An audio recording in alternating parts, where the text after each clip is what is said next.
sura nihoyatda bu nima xosiyatlari ko'p deb u kishi aytganlar. Sab'ul masoni, Fotihatul kitob, shunga o'xshagan ismlari bor, 7-8 ta ismlari bor, takror hojati yo'q. Endi biz Bismillahirrohmanirrohim deb takbir tahrimani nima qilganimizdan keyin, sanodan keyin shu sura Alhamd sharifni o'qiymiz. Bu surada avvalda boshlab Alloh subhanahu va taologa hamd va sano bor. Ikkinchisi Alloh subhanahu va taoloning sifati bor, Rahmon va Rahimlik sifati. Uchinchisi bay'at bor. Buni yaxshi bilib qo'yinglar. Alloh subhanahu va taologa bay'at qilib, haqligiga iqror qilib, unga bo'yinsunmoqlik bay'at ma'nosi. Bay'at qilgandan keyin u Alloh subhanahu va taoloning avomiridan tashqari chiqilmaydi. Undan keyin Alloh subhanahu va taologa iltijo bor, munojot bor. Men shuni qisqacha qilib sizlarga aytib beraman, chunki bu alhamduni hamisha namozda o'qib turamiz. A'udhu billahi minash shaytonir rojim. Bismillahir rohmanir rohim. Alhamdulillahi robbil alamin. Olamlarning parvardigori bo'lgan Allohga hamd bo'lsin, sano bo'lsin, maqtov bo'lsin. Olamlar dedik, har bir insonning ko'ziga ko'ringan, falak bo'lsin, yulduz bo'lsin, yer bo'lsin, osmon bo'lsin, jonivor bo'lsin, nimaki bo'lsa bo'lsin, hammasi bir olam. Balki sizni o'zingiz boshingizda turgan bir miyangiz ham bir olam, ko'zingiz ham bir olam. Olam shunday o'shan uchun Robbul alamin, olamlarning parvardigori Allohga hamd bo'lsin. Alhamdulillahi robbil alamin qisqacha ma'nosi shu.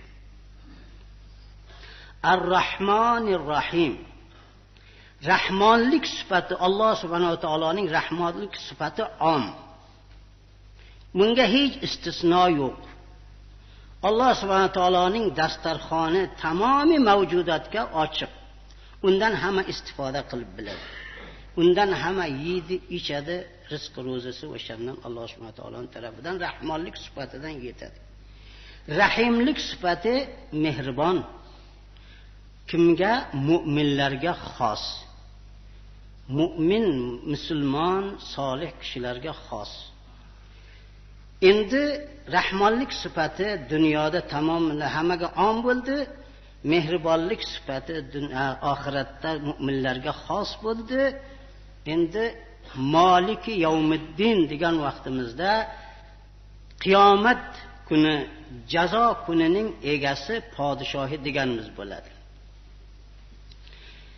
U vaqtida Alloh subhanahu va taolo kimni bag'ishlaydi, kimni azob qiladi, u o'zining ixtiyorida. Xo'p, iyyoka na'budu va iyyoka nasta'in degan vaqtimizda sengagina ibodat qilamiz, sengagina qulluq qilamiz, sendan boshqaga bo'yin sunmaymiz, bo'y egmaymiz, seni bilamiz xolos deyishlik bilan. Iyyoka nasta'in degani sendangina yordam tilaymiz, sendan boshqaga bo'yin sunmaymiz, sendan boshqadan madad tilamaymiz. Endi ba'zi bu yerda ota-bobolimizdan bir nima bo'lib, rasm rivoj bo'lib kelgan, shoy mardonga bor, anonga bor, manonga bor, anonga nazr chiqar, bunga bu chiqar deydigan gaplar bor. Buni nihoyat ehtiyot qilish kerak. Bu odamni shirkka olib boradi. Yaxshi bilinglar buni.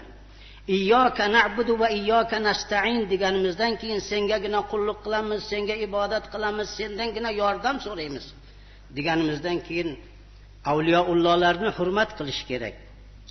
Ziyoratlariga borish kerak, lekin ulardan bir narsa talab qilishlik shirk bo'lib qoladi. Ehtiyot bo'lish kerak bunga. Shirk qosh bilan qovoqni ustida turadi. Andak narsaga odam mushrik bo'lib qolishi bor. Siz boring, ziyoratga boring, avliyoullohlarni hurmat qiling, haqlariga duoyi xayr qiling, lekin bir narsani atab u kishiga atab so'ymang. So'ysangiz o'sha so'ygan narsangiz harom, o'zingiz gunohkor bo'lasiz. Buni ehtiyot qilinglar. İyyaka na'budu, sengagina qulluq qilamiz, sengagina ibodat qilamiz va iyyaka nasta'in, sendangina yordam so'raymiz. Boshqa kishidan, boshqa narsadan, boshqa mavjudotdan yordam so'ramaymiz. Bu bay'at bu. Bay'at qilganingizdan keyin undan keyin ihdinas siratal mustaqim. Endi bu yerda hamd aytdingiz, sifatini aytdingiz, bay'at ham qildingiz. Endi ey bor Xudoyo, men senga bay'at qildim. Sendan yordam so'rayman, sengagina ibodat qilaman. Endi meni o'zing to'g'ri yo'lga boshlagin. Ihdinas siratal mustaqim. O'zing to'g'ri yo'lga, bizni o'zing to'g'ri yo'lga boshlagin. U qanday yo'l? Siratal ladzina an'amta alayhim g'ayril mag'dubi alayhim valaddallin. U shunday yo'lki, mu'min va musulmon solih bandalaringga inoyat qilgan yo'ling, g'azabiga uchraganlar yo yo'ldan adashganlarning yo'li emas, balki mu'min va musulmon solih bandalaringning yo'liga bizni hidoyat qilgin deb bu munojot oxiri Xudoga iltijo qilish. Oxiridagi amin deysiz. Amin. Allohumma ja'al at-tawfiqa rafiqana va siratal mustaqima tariqana. Allohumma inna nas'aluka al-'afwa wal-'afiyata fid-din wad-dunya wal-akhirah.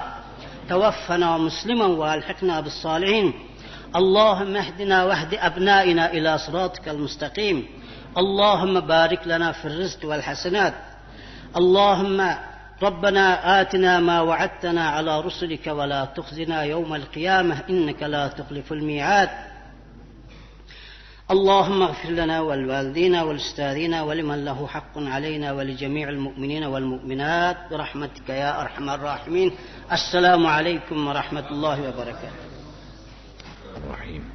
اللهم تقبل منا هذه الصلاة واعف عنا مع جميع نقصاناتها بفضلك وكرمك يا أكرم الأكرمين يا أرحم الراحمين.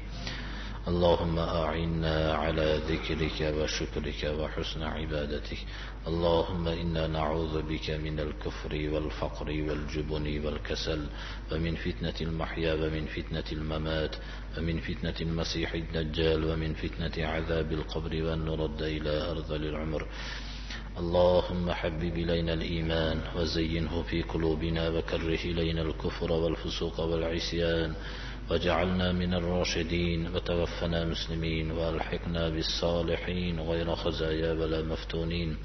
اللهم اقسم لنا من خشيتك ما تحول بيننا وبين معاصيك ومن طاعتك ما تبلغنا به جنتك ومن اليقين ما تهون به مصائب الدنيا ومتعنا بأسماعنا وأبصارنا وقوتنا ما أحييتنا واجعله الوارث منا واجعل ثأرنا على من ظلمنا ولا تجعل الدنيا أكبر همنا ولا مبلغ علمنا ولا تسلط علينا من لا يرحمنا.